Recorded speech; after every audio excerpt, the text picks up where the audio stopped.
वर्ष पर शनि दोषरु मुक्ति पाइबे एही 5टी राशि हेबे कोटिपति। बंधुगण नमस्कार, मु देवेश दास आपनकु स्वागत करुछि मो चैनल मस्ती टाइम को। आसंतु आमे आजि जानिबा 21 वर्ष पर शनि दोषरु मुक्ति पाइथिबा एही 5टी राशि ओ हेबे कोटिपति। सेही राशि गुडिक हेउछंती केउ केउ राशि। एहा कहिबा पूर्वरु मोर अनुरोध कि टिके मो वीडियो को लाइक और चैनल को सब्सक्राइब करि दियंतु प्लीज। बंधुगण ध्यान दियंतु, मनीष जीवन रे अनेक परिवर्तन आसी थाए। सेही परिवर्तन पाई मनीष जीवन रे केबे सुख तो केबे दुख आसी थाए। सेमितिरे भी दुख नथिले सुखर आनंद मिली पारे नाही। वास्तव रे मनीष जीवन रे एही परिवर्तन सबु ग्रह मानंक पाई होई थाए। ग्रह ओ नक्षत्रर गतिविधिर परिवर्तन कारणरु मनीषर राशि उपरे प्रभाव पड़ी थाए। तेबे दीर्घ 100 वर्ष पर ग्रह मानंकर गतिविधिरे परिवर्तन हेबाकु जाउछि, जाहा फलरे शनिदेव किछि राशिंक उपरे प्रसन्न हेबाकु जाउछंती। आसंतु जानिबा विस्तार भावे। शनिदेवंक कृपारु अटकी रहिथिबा काम पुणी थरे आरंभ होइजिबो।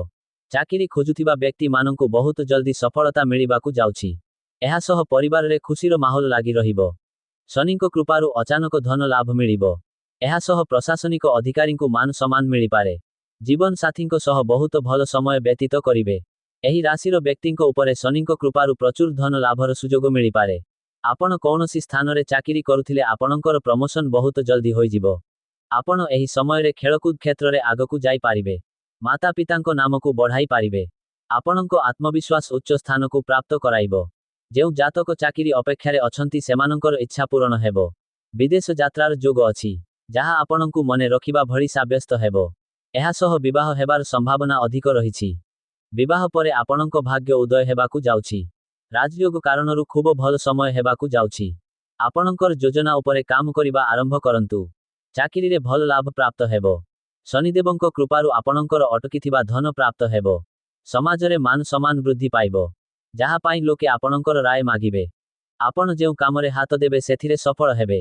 आपणकर कलात्मक और सृजनात्मक क्षेत्र रे रुचि बढ़िबो। पूजा पाठ रे मन लागिबो।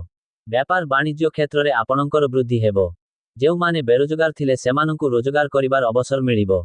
सेही राशि गुडिक हेउछंती मिथुन राशि, कर्कट राशि, वृष राशि, कन्या राशि और मेष राशि। धन्यवाद।